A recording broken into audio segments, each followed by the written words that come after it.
العالمين والعاقبة للمتقين والصلاة والسلام على سيد الأنبياء والمرسلين خاتم النبيين محمد وعلى آله وصحبه أجمعين أما بعد۔ میرے دینی اور ایمانی بھائیوں، بزرگوں اور دوستوں، اسلام اپنے پیروکاروں کا جو مزاج بنانا چاہتا ہے، اپنے ماننے والے کی جس انداز میں تربیت کرنا چاہتا ہے وہ یہ ہے کہ اسلام کو ماننے والا، قرآن کو ماننے والا، شریعت کی تعلیمات پر یقین کرنے والا ہمیشہ جرأت کے ساتھ اس دنیا میں رہے، اپنے پیغام کے سامنے کسی چیز کو قبول کرنے پر آمادہ نہ ہو، اپنے مشن کے لیے، اپنے پیغام کے لیے، اپنی دعوت کے لیے، اپنی شریعت کے لیے جس طرح کی قربانی دے سکتا ہو اس طرح کی قربانی دینے کی صلاحیت اس کے اندر پیدا ہو۔ اس لیے قرآن مجید کے اندر جو واقعات ہمیں نمونے کے لیے بیان کیے گئے ہیں ان میں سے واقعات وہ ہیں جس کے اندر جرأت ہے، ثابت قدمی ہے، سامنے والوں کے بادشاہوں کے سامنے اور بڑی بڑی طاقتوں کے سامنے آنکھوں میں آنکھیں ڈال کر بات کرنے کا تذکرہ ہے۔ ایسے واقعات قرآن نے کیوں بیان کیے؟ ظاہر بات ہے اسی لیے بیان کیے ہیں کہ جو قرآن کو پڑھتا ہو، جو قرآن کی تعلیمات پر غور کرتا ہو، وہ قرآن کا مزاج سمجھے، وہ قرآن کے مطالبے کو سمجھے۔ نبیوں کے واقعات ہم سنتے ہی رہتے ہیں، حضرت ابراہیم کے واقعات ہیں، حضرت موسیٰ کے واقعات ہیں، بڑی بڑی حکومتوں سے انہوں نے ٹکر لیے، وقت کے بادشاہوں کے سامنے انہوں نے ثابت قدمی اور جرأت کا مظاہرہ کیا۔ کیوں کیا ہے واقعہ بیان؟ انبیاء کے واقعات تو چھوڑیے، انبیاء کے ماننے والے جو نبی نہیں ہے ایسے جو واقعات قرآن نے منتخب کیے ہیں اس سے بھی معلوم ہوتا ہے کہ قرآن کا مزاج کیا ہے، قرآن کیا چاہتا ہے۔ قرآن یہ چاہتا ہے کہ قرآن کو ماننے والا ہمیشہ سر اٹھا کر چلے، سر جھکا کر نہ چلے، وہ آزاد رہے، وہ غلام بن کر نہ رہے، اس کا پیغام سب پر حاوی رہے، اس کے ماننے والے دوسرے قوانین کے سامنے جھک کر نہ رہے۔ اس کے لیے قرآن یہ واقعات بیان کرتا ہے۔ ایسے واقعات بھرے پڑے ہیں، اس کے بیان کرنے کے لیے بڑی تفصیل درکار ہے۔ چند واقعات قرآن سے اور حدیث سے آج کے خطبے میں بیان کیے گئے ہیں۔ ان میں سے پہلا وہ واقعہ ہے، وہ سورۃ الکہف۔ ہر ہفتے ہم لوگ پڑھتے ہیں اور پڑھنا بھی چاہیے۔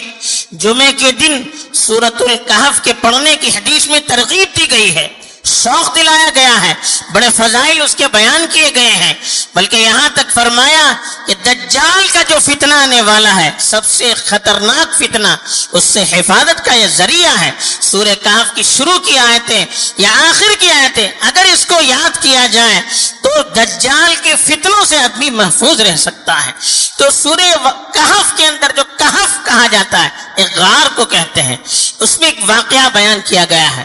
چند نوجوان تھے اس زمانے میں، جس زمانے کا بادشاہ بڑا بت پرست تھا، ظالم تھا، مجبور کر رہا تھا ایمان والوں کو کہ اپنا دین چھوڑ کر بت پرستی کو اختیار کریں ورنہ مرنے کے لیے تیار ہو جائیں۔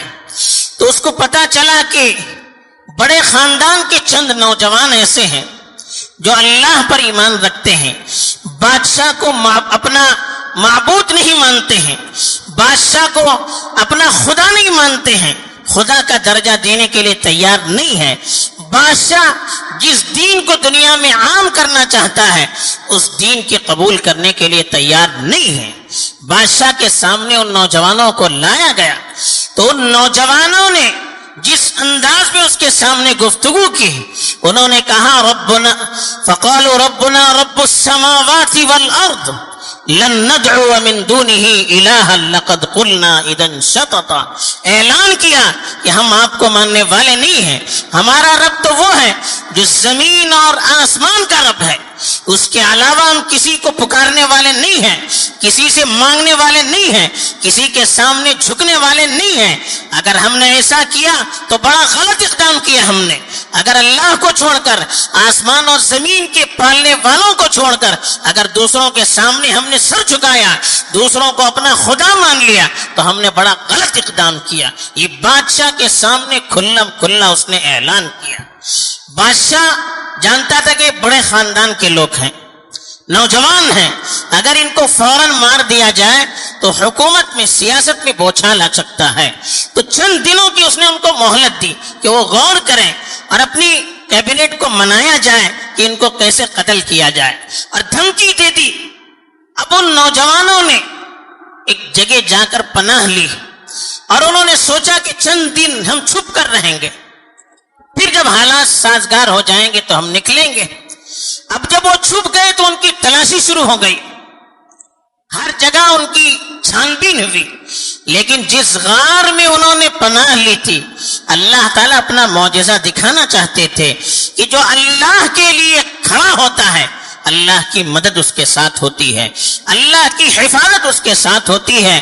غار میں جب انہوں نے پناہ لیا تو اللہ نے ان پر ایسی نیند طاری کر دی کہ 300 سال تک وہ سوتے رہے۔ بادشاہ نے چھان بین ماری، کہیں نہیں ملا۔ پھر بعد میں 300 سال کے بعد ان نوجوانوں کو اللہ تعالیٰ نے پھر دوبارہ زندہ کیا۔ پھر اس وقت کے جو لوگ تھے، وہ بادشاہ ختم ہو چکا تھا، اس کا مذہب ختم ہو چکا تھا۔ اس زمانے کے لوگ مومن تھے، عیسائی مذہب اس زمانے میں شاید تھا، اس کے ماننے والے تھے۔ پھر وہ واقعہ ہوا، ان کو اللہ نے زندہ کیا، دکھانا تھا، پھر ان کی وفات ہو گئی۔ بہرحال یہ پیغام اللہ نے ہمیں دیا، نوجوانوں کو دیا، دینداروں کو دیا کہ بادشاہ وقت کے سامنے بھی اگر حق بات کے کہنے کا موقع ملے تو کہنا چاہیے۔ بادشاہ کو راضی کرنے کے لیے اپنے پروردگار کو ہم ناراض کریں گے، پھر اس کی حفاظت اللہ کے ذمے نہیں ہے۔ اللہ کے رسول صلی اللہ علیہ وسلم نے صاف فرمایا کہ افضل الجہاد کلمۃ حق عند سلطان جائر، کہ سب سے بڑا جہاد یہ ہے کہ ظالم بادشاہ کے سامنے حق گوئی کا اظہار کیا جائے، حق بات کہی جائے، یہ سب سے بڑا اس کو جہاد کہا اللہ کے رسول صلی اللہ علیہ وسلم نے۔ ایسے ہی دوسرا واقعہ حضرت موسیٰ علیہ السلام کے زمانے کا قرآن مجید میں نقل کیا گیا ہے کہ حضرت موسیٰ علیہ السلام کے خلاف جب فرعون نے اقدام کا ارادہ کیا، ان کو مارنے کا ارادہ کیا، تو ان کی قوم کا ایک مرد مومن جو اپنے ایمان کو اس وقت تک چھپائے ہوئے تھا، جب دیکھا کہ ناحق حضرت موسیٰ پر ظلم ہو رہا ہے، فوراً کھڑا ہو گیا اور ایسی زبردست تقریر کی۔ قرآن نے پوری تقریر نقل کی ہے اس کی، سورۃ المؤمن اس سورت کا نام ہے، اسی شخص کی طرف نسبت کر کے پوری سورت کا نام رکھا گیا ہے۔ اور اس میں انہوں نے اپنی قوم کو کہا کہ پچھلے انبیاء کے واقعات سے سبق لیجئے، نبی کے پیغام کو قبول کیجئے۔ اگر آپ نے نبی کے پیغام کو قبول نہیں کیا، مجھے ڈر ہے کہ پچھلی قوموں پر جس طرح سے عذاب آیا، تم پر بھی وہ عذاب آ سکتا ہے۔ اس کو معلوم تھا فرعون دشمن ہے، اس کے پاس حکومت ہے، اس کے پاس فوج ہے، میں حق گوئی کے لیے کھڑا ہوں گا، میں جرأت سے بات کروں گا، میرا انجام کیا ہے اس کو پتا تھا۔ پھر بھی اس نے جرأت کے ساتھ پوری تقریر کی۔ اللہ کو یہ تقریر اتنی پسند آئی کہ کلام اللہ کے اندر پوری تقریر نقل کی۔ کیوں کی؟ کہ ایمان والوں کے لیے وہ ماڈل اور نمونہ ہے۔ ایسے ہی حضرت موسیٰ علیہ السلام کے زمانے کا واقعہ کہ جب ان کے بعد بیت المقدس کے اندر داخل ہونے کے لیے کہا گیا تو لوگ تیار نہیں ہوئے، بزدلی کا مظاہرہ کیا۔ حضرت موسیٰ کی قوم جن پر اللہ کی طرف سے اتنے انعامات ہوئے تھے ہم سوچ نہیں سکتے، لیکن جب ان سے کہا گیا یا قوم ادخلوا الارض المقدسۃ التي كتب اللہ لکم، حضرت موسیٰ نے کہا ہے میری قوم اس مقدس سرزمین پر داخل ہو جائیے جو زمین اللہ نے آپ کے لیے مہیا کی ہے، آپ کی زمین ہے جو ارض مقدسہ، آج جہاں پر جہاد ہو رہا ہے، کہا اس زمین پر داخل ہو جائیں۔ انہوں نے کہا نہیں، ان فیہا قوما جبارین وَإِنَّا لَن نَدْخُلَهَا حَتَّى يَخْرُجُوا مِنْهَا، کہا نہیں حضرت موسیٰ وہاں تو ایک ظالم قوم آباد ہے، جب تک وہ قوم وہاں سے نکلیں گی نہیں ہم داخل نہیں ہوں گے۔ تو یہ لوگ جنہوں نے ظالموں کے سامنے مقابلے کی جرات نہیں کی، ان کو اللہ تعالیٰ نے کنڈم کرنے کے لیے بیان کیا ہے۔ اس کے مقابلے میں کہا قال رجلان من الذين يخافون انعم الله عليهم ادخلوا الباب، دو آدمی تھے حضرت موسیٰ کی قوم کے، انہوں نے کہا جن کو جو اللہ سے ڈرتے تھے، تو انہوں نے اپنی قوم سے کہا کہ آپ داخل ہو جائیے اس ملک کے اندر، اس گاؤں کے اندر، اس علاقے کے اندر داخل ہو جائیے۔ فَإِذَا دَخَلْتُمُوهُ فَإِنَّكُمْ غَالِبُونَ، اگر تم داخل ہو جاؤ گے تم ہی غالب رہو گے، تم ہی سربلند رہو گے۔ دیکھیے پیغام اللہ دینا چاہتے ہیں، جو قوم کھڑی ہو جاتی ہے، جو ہمت سے کام لیتی ہے، جو جرات سے کام لیتی ہے، اللہ کی مدد ان کے ساتھ رہتی ہے، اللہ کی حفاظت ان کے ساتھ رہتی ہے، اللہ غلبہ ان لوگوں کو دیتے ہیں۔ اس لیے پیغام اللہ نے دیا، لیکن وہ قوم داخل نہیں ہوئی تو اللہ نے ان کو محروم کر دیا۔ قال فإنها محرمة عليهم 40 سنة، 40 سال تک اس زمین پر وہ قوم داخل نہیں ہو سکی۔ تو یہ ہے اللہ تعالیٰ جب اس کے حکم کے لیے آدمی کھڑا ہو جاتا ہے تو مدد ہوتی ہے، جب ڈرتا ہے، بزدلی اختیار کرتا ہے کوئی، یا کوئی قوم بزدلی اختیار کرتی ہے تو پھر وہ محروم ہو جاتی ہے۔ جیسے حضرت موسیٰ کی قوم نے جرات نہیں کی، ہمت نہیں کی، حوصلہ نہیں کیا، بزدلی دکھائے تو وہ محروم ہو گئے۔ 40 سال تک اللہ نے اس سرزمین مقدس سے ان کو محروم رکھا۔ ایسے ہی فرعون کی بیوی کا واقعہ قرآن نے ایک ماڈل کے طور پر پیش کیا ہے۔ فرعون جو وقت کا ظالم جابر بادشاہ، اس کی جو بیوی تھی اس نے حضرت موسیٰ پر ایمان لیا، اس نے قبول کیا، ایمان قبول کیا، حضرت موسیٰ پر وہ ایمان لے آئی۔ اتنا ظلم اس پر ہوا آپ سوچ نہیں سکتے۔ فرعون کی تو ناک کٹ گئی، اس کے گھر میں اس کی بیوی نے اس کو جب خدا نہیں مانا، اس کو قبول نہیں کیا تو پھر کون قبول کر سکتا ہے؟ فرعون کے لیے اس سے بڑا چیلنج کیا ہو سکتا ہے؟ اب ذرا سوچئے کتنی تکلیف دی ہوگی اس کو، لیکن قرآن گواہ ہے کہ وہ پاک دامن عورت جس کو اللہ کے رسول صلی اللہ علیہ وسلم نے کامل عورتوں میں، مکمل ترین عورتوں میں شمار کیا ہے، اس عورت کا اللہ تعالیٰ نے قرآن مجید کے اندر ان کی دعا نقل کی۔ وَضَرَبَ اللَّهُ مَثَلًا لِلَّذِينَ آمَنُوا امْرَأَتَ فِرْعَوْنَ إِذْ قَالَتْ رَبِّ ابْنِ لِي عِندَكَ بَيْتًا فِي الْجَنَّةِ وَنَجِّنِي مِنْ فِرْعَوْنَ وَعَمَلِهِ وَنَجِّنِي مِنَ الْقَوْمِ الظَّالِمِينَ۔ اس نے دعا کی آخر میں اللہ سے کہ اللہ تعالیٰ کہتے ہیں کہ ایمان والوں کے لیے فرعون کی بیوی کی مثال ہے۔ اس نے کہا کہ رب ابن لی عندک بیتا فی الجنہ، یا اللہ میرے لیے جنت میں ایک گھر بنائیے، مجھے دنیا کا گھر منظور نہیں ہے، دنیا کی راحت منظور نہیں ہے، دنیا کی ترقی منظور نہیں ہے، دنیا کا عیش منظور نہیں ہے، دنیا میں ظلم ٹھیک ہے، دنیا میں میں عذاب کو جھیل لوں گی، لیکن تیرے دشمن کے سامنے جھکنے کے لیے میں گوارا نہیں کروں گی، اس لیے مجھے جنت میں گھر بنائیے، مجھے جنت چاہیے، جنت کے بدلے میں جو قربانی دینی ہے وہ مجھے منظور ہے۔ یہ قرآن نے نقل کیا کہ رب ابن لی عندک بیتا فی الجنہ، کہ یا اللہ میرے لیے تیرے پاس جنت میں ایک گھر بنائیے، ونجنی من فرعون وعملی، فرعون اور اس کے عمل سے مجھے نجات دیجیے، ونجنی من القوم الظالمین، ظالم قوم سے مجھے نجات دیجیے۔ کہ فرعون کی بیوی کا قصہ اللہ نے ایک نمونے کے طور پر بیان کیا ہے۔ ایسے ہی ایک واقعہ اللہ کے رسول صلی اللہ علیہ وسلم نے بیان کیا کہ ایک پرانے زمانے کا قصہ تھا، ایک بچہ تھا، ایک بادشاہ تھا، اس کے پاس ایک جادوگر رہتا تھا، وہ دونوں بت پرست تھے، اور جادوگر اپنی جادوگری دکھا کر لوگوں کو بادشاہ کی طرف مشغول رکھتا تھا، بادشاہ کی طرف متوجہ کرتا تھا۔ لیکن جب وہ جادوگر بوڑھا ہونے لگا، یہ مسلم شریف کا قصہ ہے، صحیح مسلم میں ہے، اس نے کہا کہ ایک بچہ میرے پاس بھیجی، میں اس کو ٹرین کروں گا، میں جادو سکھاؤں گا تاکہ میرے مرنے کے بعد یہ تمہارے لیے اور تمہارے دین کے لیے، تمہاری حکومت کے لیے ایک مضبوط ستون ثابت ہو سکے، بڑا پلر ثابت ہو سکے۔ تو ایک بچے کو مقرر کیا گیا، وہ بچہ اس جادوگر کے پاس جا کر جادو سیکھتا تھا۔ راستے میں ایک بزرگ رہتے تھے اس زمانے کے، بچہ جب آتا جاتا ان کے پاس بھی جاتا تھا اور ان کی باتوں کو سن کر بڑا متاثر تھا۔ ایک مرتبہ یہ ہوا کہ وہ بچہ جا رہا تھا تو راستے میں شیر تھا، اب لوگ ڈرے ہوئے تھے.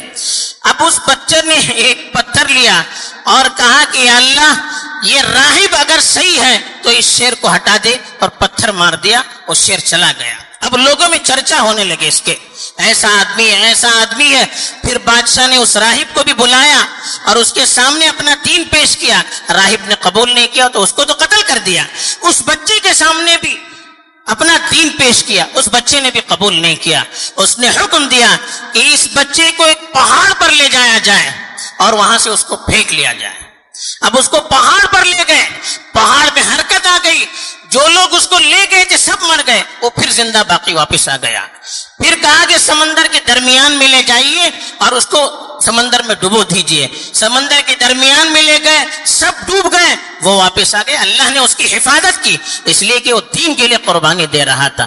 پھر اس نے بادشاہ سے کہا کہ تم مجھے مار نہیں سکتے, مجھے مارنا ہے میں ایک ٹیکنک بتاتا ہوں, میں ایک ترکیب بتاتا ہوں, جو میں کہوں وہی کرنا. کہا کہ سارے لوگوں کو ایک میدان میں جمع کرو اور پھر کہو بسم اللہ رب الغلام کہہ کر مجھے تیر مارو, اس اللہ کے نام سے جو اس غلام کا, اس بچے کا رب ہے, یہ کہہ کر مجھے تیر مارو. اس نے ایسے ہی کیا, تمام لوگوں کو میدان میں جمع کیا, اس کو کھڑا کیا اور کہا بسم اللہ رب الغلام کہہ کر اس کو مار دیا. وہ تو مر گیا, جتنے لوگ آئے تھے سب مسلمان ہو گئے. اب بادشاہ جس چیز سے ڈر رہا تھا وہی چیز ہو کر رہی. اب بادشاہ کے وزیر نے کہا کہ آپ جو چاہتے تھے اس کے بالکل الٹا ہو گیا, بچے کی کرامت اللہ نے ظاہر کر دی. اب بادشاہ غصہ ہوا, بہت کچھ کوشش کی کہ ان لوگوں کو دین سے پھیرا جائے, کوئی تیار نہیں ہوا.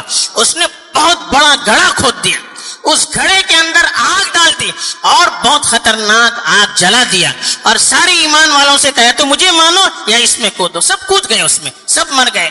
ایک عورت آ گئی, اس کے ہاتھ میں چھوٹا سا بچہ تھا. اب وہ بچے سے ڈر رہی تھی کہ بچے کو تکلیف ہوگی, تو اس بچے نے کہا کہ تو کود جا اللہ کے نام لے کر. وہ کود گئی. اسی کو اللہ تعالیٰ نے قرآن مجید میں بیان فرمایا, قتل اصحاب الاخدود النار ذات الوقود اذ هم عليها قعود وهم على ما يفعلون بالمؤمنين شهود وما نقموا منهم الا ان يؤمنوا بالله العزيز الحميد. کہا کہ یہ انتقام ان سے کیوں لیا گیا, یہ جو ایمان والوں کو جلایا گیا, کیوں جلایا گیا؟ اس لیے جلایا گیا کہ انہوں نے کہا وما الا ان یؤمنوا باللہ العزیز الحمید, کہ وہ اللہ جو سب پر غالب ہے اور قابل تعریف ہے, اس کے علاوہ کسی پر ایمان لانے کے لیے تیار نہیں ہوئے. یا اللہ نے ان کی تعریف میں بتایا کہ ان سے بدلہ اسی لیے لیا گیا کہ یہ اس بادشاہ پر ایمان لانے کے لیے تیار نہیں ہوئے, اللہ کے پیغام کو چھوڑ کر کسی چیز کو قبول کرنے کے لیے تیار نہیں ہوئے, بلکہ اپنی جانوں تک کے قربان کرنے کے لیے تیار ہو گئے. اللہ نے یہ نہیں کہا اس نے انہیں خامخواہ اپنے آپ کو ظلم میں ڈال دیا, ایسا نہیں کہا. پھر یہی چیزیں اللہ کے رسول صلی اللہ علیہ وسلم نے بعد والوں کے واقعات بھی بیان کیے. دجال کا فتنہ جانتے ہیں, سب سے خطرناک فتنہ. بخاری شریف کی ایک روایت ہے کہ دجال کے زمانے میں جب دجال پوری دنیا پر چھا جائے گا تو ساری دنیا کے اکثر لوگ اس کو مان لیں گے. جو مومن ہوں گے وہ مدینے میں چھپیں گے, مدینے میں وہ آ نہیں سکے گا.